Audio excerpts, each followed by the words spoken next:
So good morning, thank you.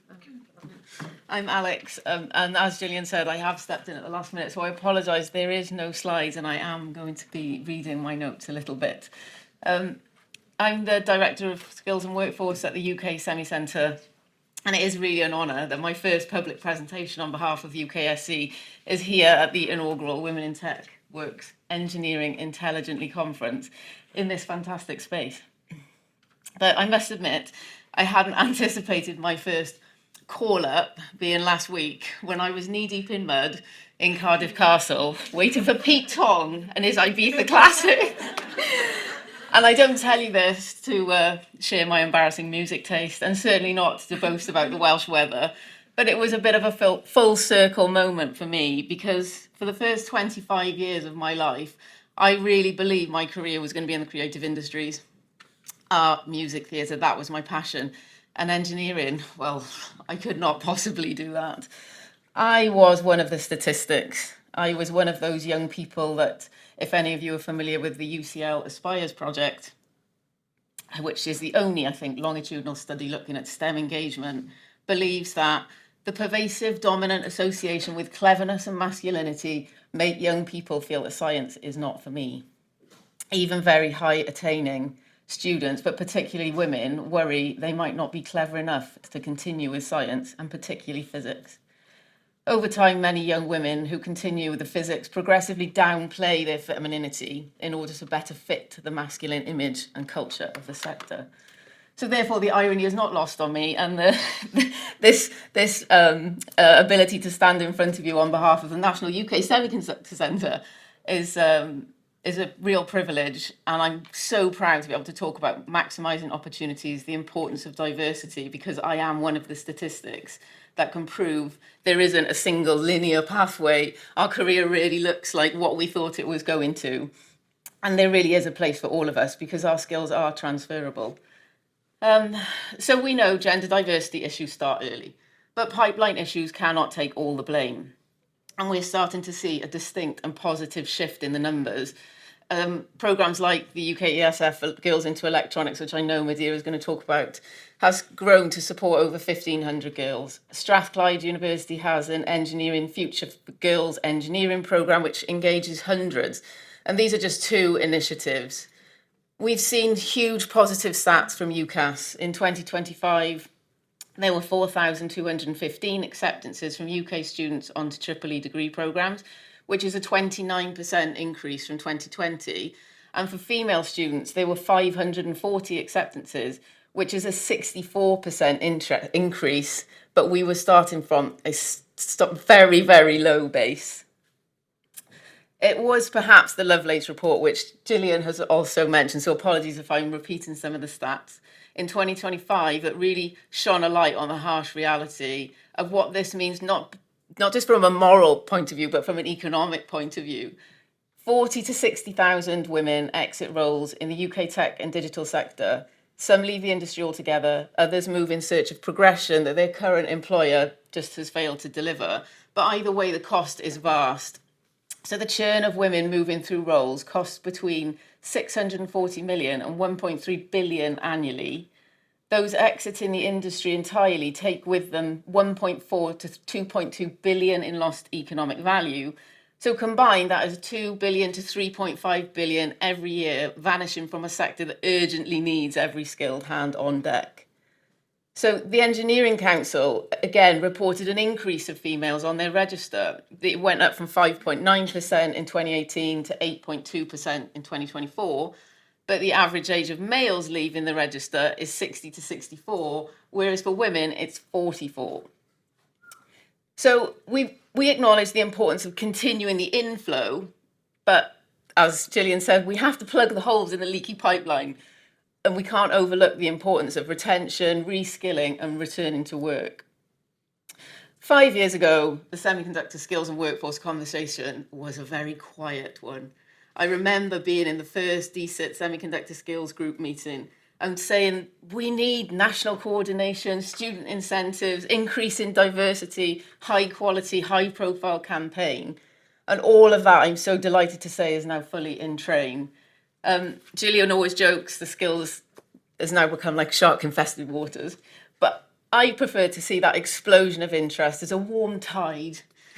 We have to harness it and help it to move us in the right direction. UK Semiconductor Centre will try to reduce the fragmentation, to pull together the silos, and to, through organisations like this, coordinate the approach. In 2024, Stuart Edmondson and myself from UKESF, we managed to win some small pot of money from Innovate UK to pilot a programme to support 24 undergraduate bursaries of £1,000 each. This year, that number will have increased to 700, and by 2029, there will be 1,500 students supported through UK government bursaries. So DSET have launched the Tech First programme, a programme to support over 4,000 graduates, researchers and innovators, which hopes to reach 1 million students in secondary schools across the UK. The first strategic industry partnership was announced with Arm last week at London Tech Week, and this is a huge moment in industry engaging with student support, because whilst bursary funding of this magnitude is welcome and undoubtedly will encourage more people, the success of that scheme is largely going to lie with us in the room. It will be down to us to ensure those graduates stay in the semiconductor sector, we retain them. It will be the wraparound support, the co-curricular activities and the work placements that raise the profile of the sector, raise awareness of the jobs and inspire them to stick around. So the UKSC will take an active role. We'll ensure that semiconductors are front and centre and we stay in those shark-infested waters. Hopefully you will have all seen the UK Semiconductor campaign, which was launched 10 days ago, fronted by Jensen Huang, filmed here at Arm with Minister Narayan and some really inspiring young female engineers. That campaign has now received over 2 million impressions on TikTok and Reddit, and we have received over 1,000 visits to the UKSC website expression of interest page as a result. But that is just the start. I can't say too much at the moment, but we're hoping this campaign might move away from social media and be transported onto national education and entertainment platforms very soon. So watch this space. We are underpinning all of this work with workforce foresighting, which isn't new, but what we're doing for the first time is trying to analyse skills gaps against technology roadmaps and predicted jobs growth, so we can be prepared. We can instigate curriculum change, which will forearm us for the future.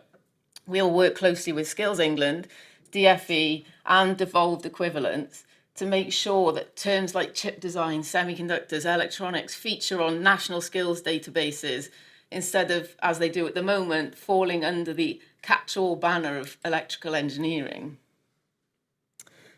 Tech First has also got a dedicated women's programme. It follows on from the establishment of the task force in December last year, and that has promised a £4 million package which will target 300 women to progress into meaningful entry and mid-level careers in the frontier sector.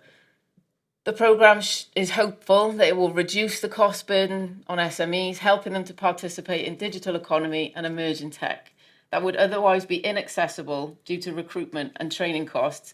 And that programme has set a target of 80% deployment into mid-career and 20% into early career.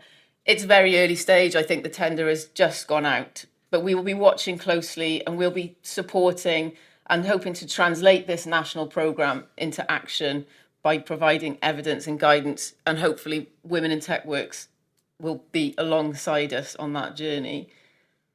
So the government has begun to move away from awareness to action, task forces, evidence gathering, skills initiatives. It's all coming together, and it's been a very, like Gillian said, the 5-year kind of explosion of interest. But machinery is not impact. The impact happens when young women see routes in, early career engineers stay, and mid-career women are sponsored and supported into leadership.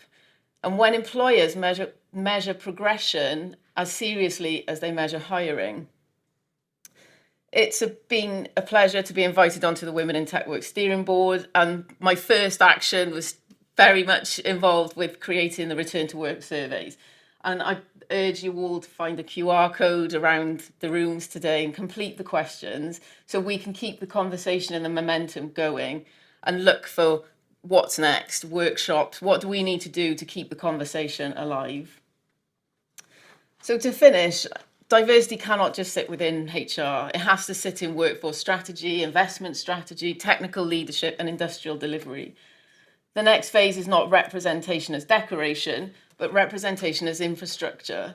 So while we're here today as champions of diversity and an absolute example of inclusivity, I would like us all to ask ourselves, how can we encourage more women into tech, but what will we have to change in my organisation so women entering this sector today are still here, still progressing, standing here at the Engineering Intelligently Conference of 2036, visibly shaping the future of a thriving semiconductor sector. Thank you.